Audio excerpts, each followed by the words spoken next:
Ja, hallo und schönen Mittwochabend hier bei den Cashflow Kings. Ich hoffe, euch geht's allen super. Und ja, das war eine aufregende letzte Woche, würde ich mal sagen, auf dem Kryptomarkt. Und ja, wenn ihr unsere Videos regelmäßig verfolgt, dann sollte euch das eigentlich nicht überraschen, was jetzt passiert ist.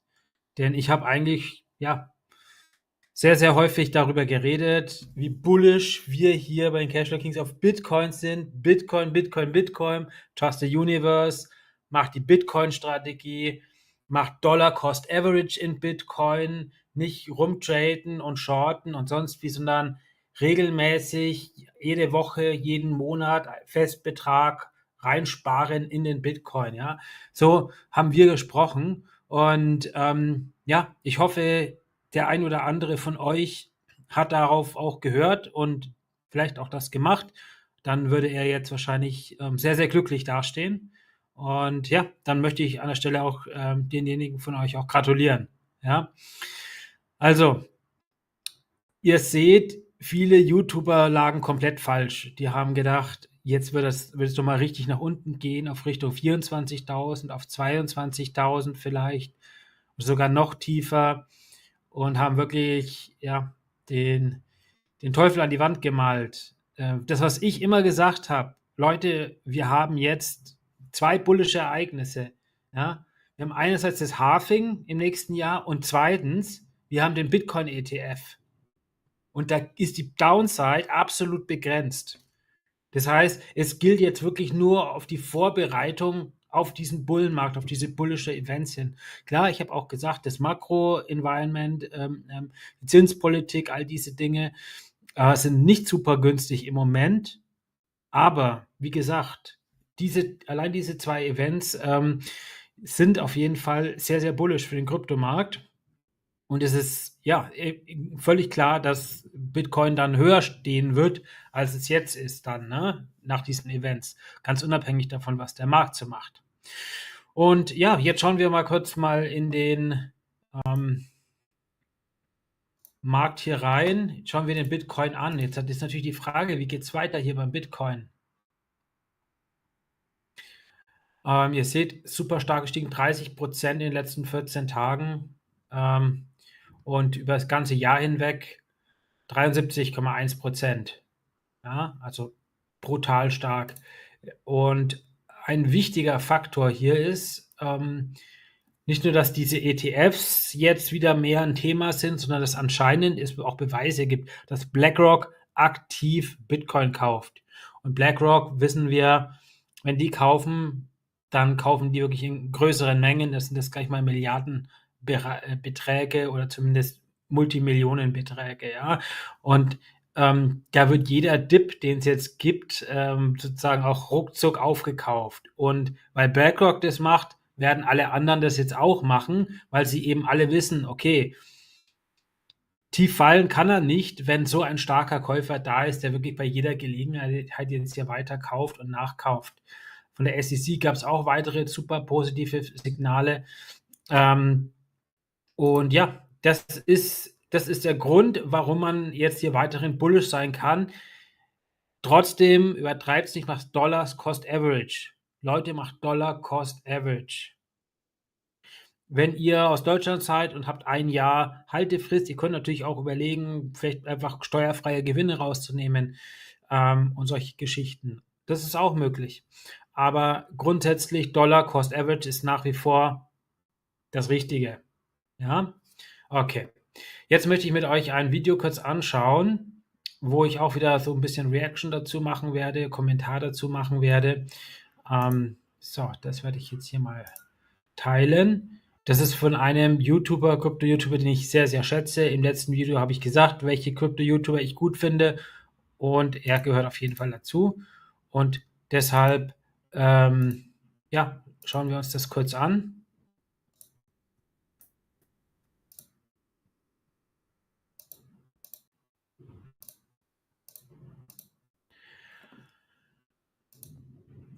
Being a YouTuber on crypto sucks. It sucks because you have to decide if you want to be honest or if you want to make money. It sucks because crypto is so full of scams, of frauds, And you're simply just filtering out all that.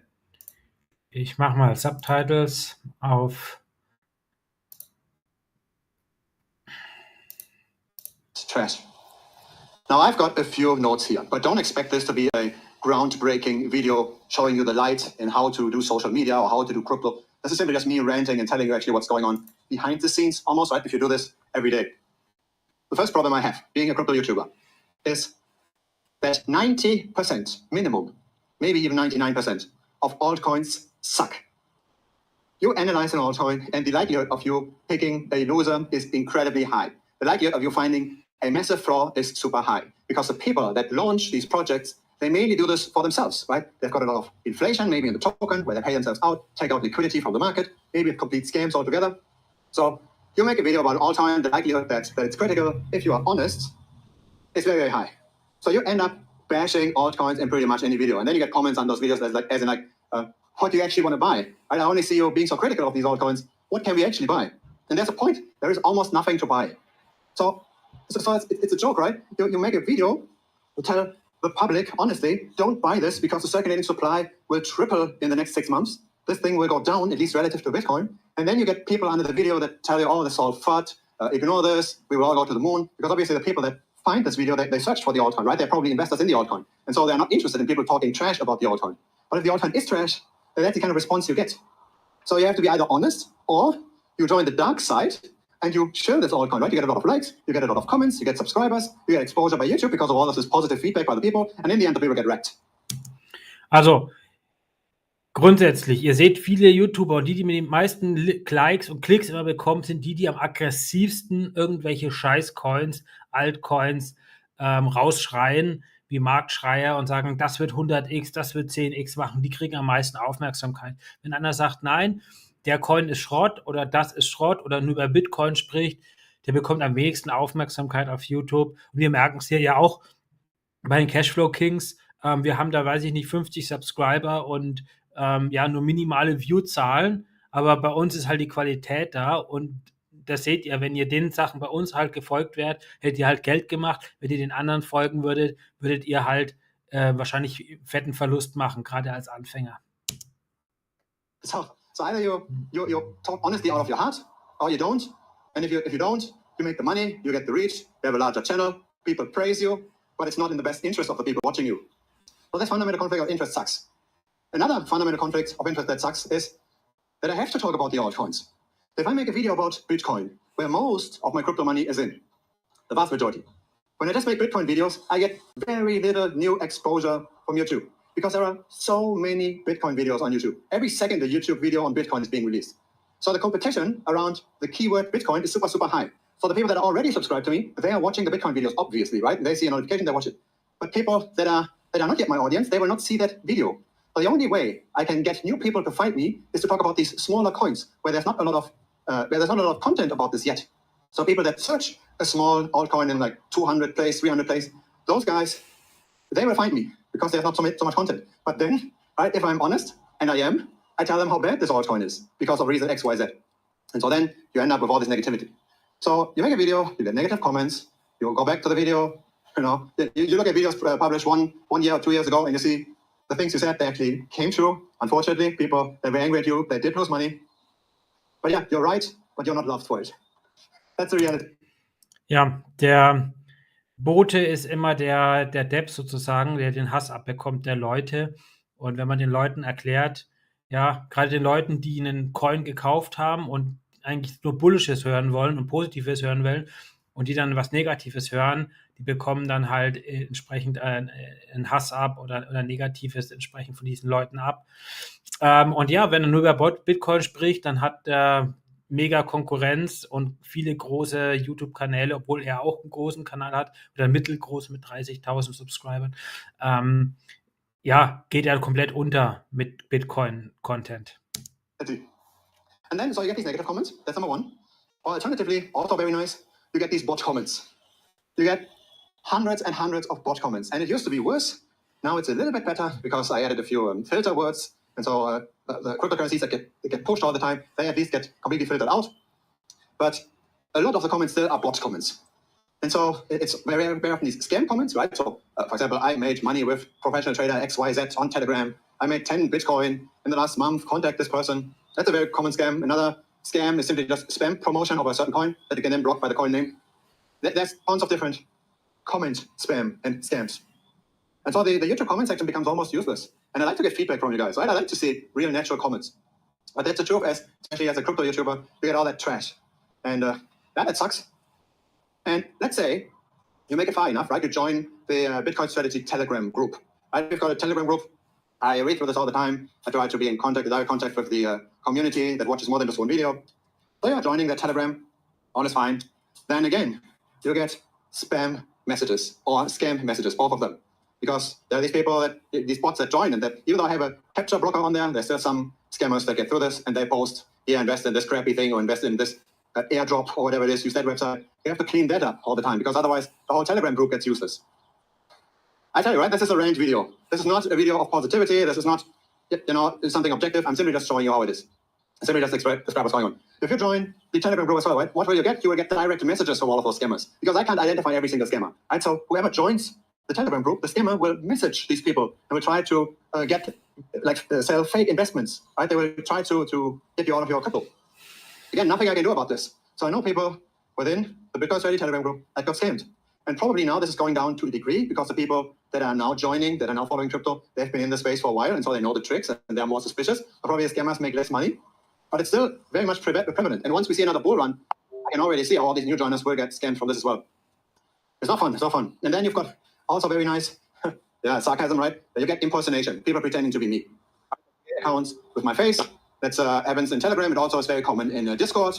So in the Discord channel, you suddenly have 10 different Gerhards, all with my face, all with my name slightly changed. And they contact every member and try to scam them as well. And if Ja, er erzählt jetzt, welche Scams es einfach gibt, dass es viele Scammer oder Bots in den Kommentaren reinschreiben und das zu spammen. Also bei Bots, Scammer-Bots versuchen immer Aufmerksamkeit von Leuten und von Nutzern zu bekommen, dass sie auf ihre Links klicken. Wenn die Leute aber auf die Links klicken, dann werden die Wallets leer gemacht, sozusagen.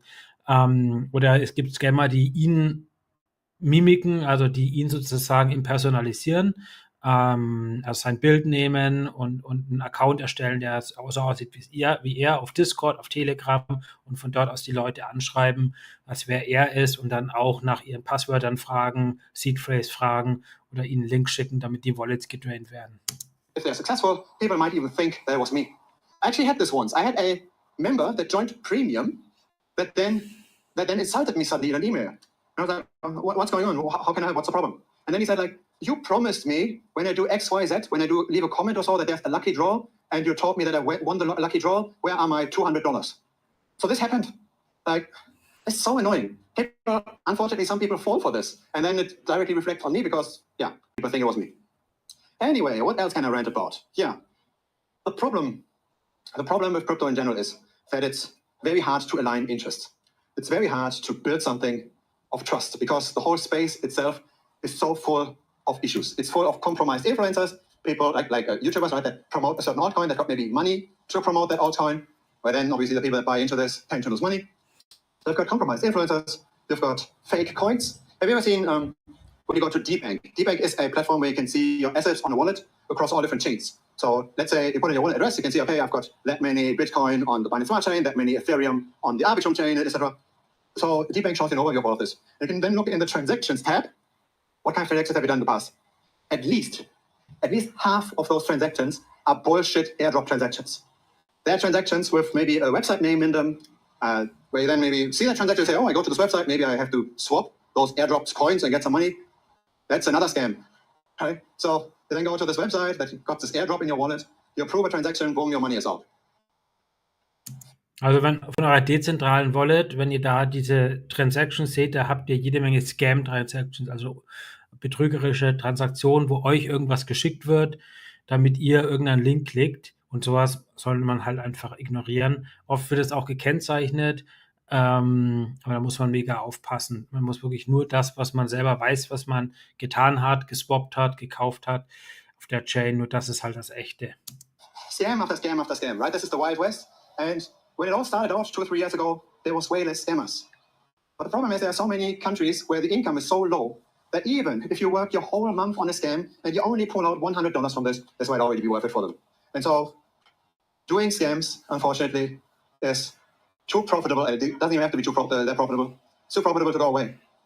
And the less regulation, etc., there is obviously, and there is very little regulation in crypto, and the less we can prevent this, the more this happens. And it won't stop.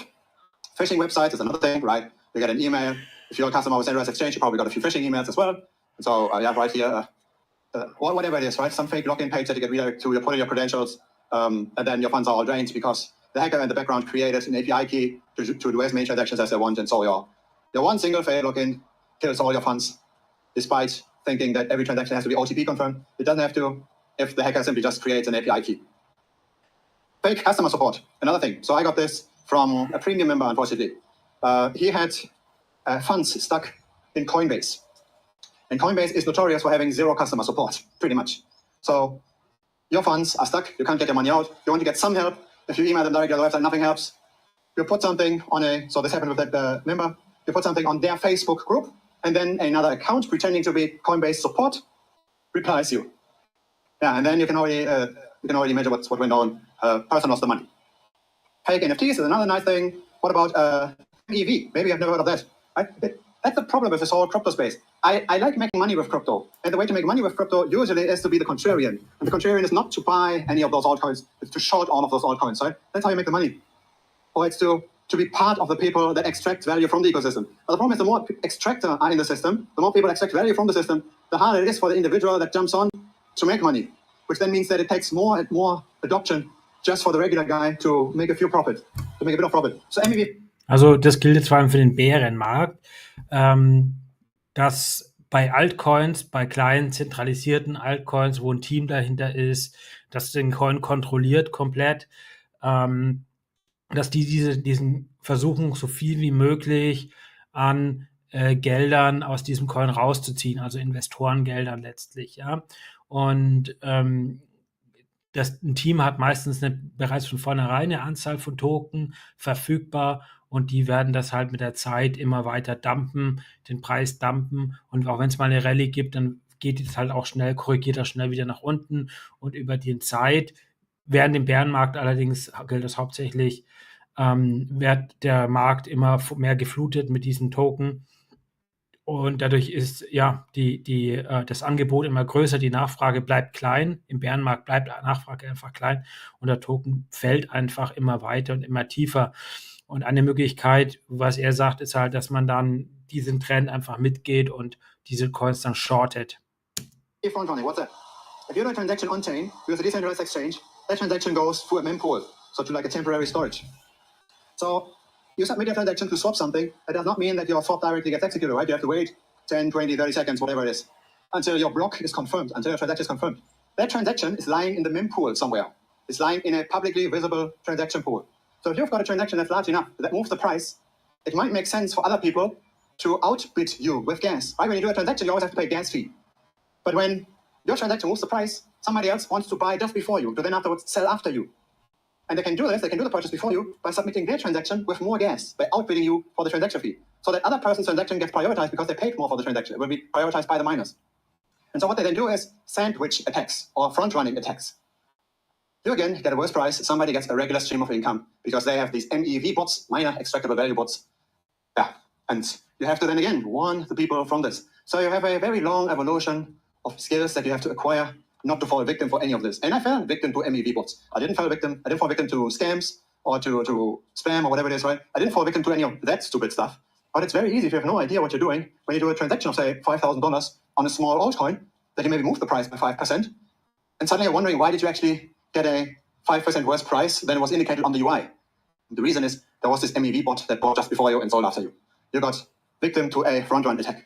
There are ways around this, right? You can use the dark pools. You can use a 1-inch, for example, fusion swap with 1-inch. That prevents this. You can split up your transactions into smaller pieces to move the price less, to make that attack less viable. There are ways to get around this. And in the end, I even bought once, because I also have a technical background, I programmed a bot that was front-running the front-running bots. So I was, quick side story, right? But we have time here, right? This is a less dense, this is a more open video format. We've got time to talk here. I was faking a large transaction with a very, very little gas fee. So I would submit a transaction with gas fee so low that would never get executed. but it's actually with a lot of value. So I pretend to buy $50,000 worth of altcoin ABC. But it's that little gas fee that it doesn't get picked up by a miner.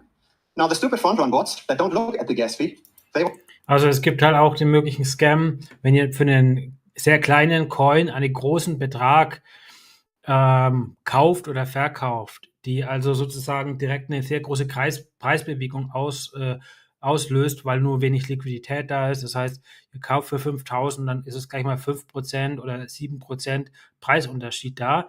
Dann gibt es solche Bots, die das sozusagen erkennen und vorkaufen. Dann kauft ihr und die verkaufen es direkt danach wieder und haben sozusagen diesen Preisunterschied an Gewinn dann schnell eingefahren auf eure Kosten. they want to front run that purchase. So what they do is they go on, right? The more sophisticated you get in crypto. But if you're not sophisticated, you have no idea what's going on. You simply just lose 5% on your capital when you put in 10,000 or whatever it is on a small coin. And that's annoying, to say the least. It's also very damaging to the whole crypto space, if not all the other things were already damaging enough. Then of course you've got honeypot coins, right? Another thing. There are coins that you cannot sell anymore. This is maybe a bit more common thing, but let's say you go to sell it. So ja, Honeypot-Scam ist auch eben was, bedeutet, dass ja alle kaufen, alle sehen einen tollen Chart, der nur nach oben geht und kaufen da rein. Und dann gibt es aber eine Sell-Tax, die so hoch ist, also die ja 99% ist und so, dass Leute den Coin einfach nicht mehr verkaufen können, ohne 99% Verlust zu machen. Und dadurch sind alle gefangen in dem Coin. Und ja, der Chart sieht gut aus, aber keiner kann verkaufen und ist dann Scam. put in your capital, you can't draw it out anymore. The money is gone forever because it's stuck in that honeypot coin. Another kind of form of tokens over time that unlock over time. So there are plenty of cryptos where the token dilution is 200, 300, 400% per annum. So the number of circulating tokens 5x's from today to 1 year from now. Now, will the number of people that want to buy this thing 5x? Unlikely in most cases, right? And even if it does, then you would simply just be break even. Yeah. So I've got a few more points here, but I want to keep this rant to somewhat short. It's already pretty long, but the takeaway from all of this is being in this market, be it as an investor or be it as a YouTuber, is not easy because the minority of people win. And unfortunately, a lot of scammers are also part of that minority. There are legit people that simply just play the fair player versus player game. And you might even consider the project launchers legit people if they provide enough value, even if the token doesn't outperform Bitcoin. There are legitimate actors in the space. There are the minority. There are probably also in the minority of the people that make profit here. Try to find those people and try to stay positively level-headed in this bear market. It is hard. It's a hard grind. It's a hard grind against all the negativity. It's a hard grind against this very, very scammy sector. There's much more fraud here than in other sectors. It's not easy whatsoever. But I do believe that if we work hard enough, if we buy the things, especially Bitcoin, right, that will not get diluted away. If we make our money by betting on falling, scammy coins, and we make money from the people that scam others by simply shorting those coins, then we're okay. And then we are properly prepared for the next bull run. Because at some point, I do believe another bull run will come. It will not come from the altcoins, because the altcoins are ever shrinking because of all these scams. But Bitcoin gets rarer and rarer over time. The number of Bitcoin held by long-term holders goes up and up and up very consistently. The liquidity of Bitcoin goes down. Bitcoin becomes less and less liquid and more of an investment asset. And because of all of those things, I do believe that we will get another Bitcoin-led rally. And out of that Bitcoin-led rally, by then Bitcoin is again at 80, 90, 100K, then another altcoin push might come. But it all comes from the gains that have been initially made with Bitcoin. This is how I see it. So simply...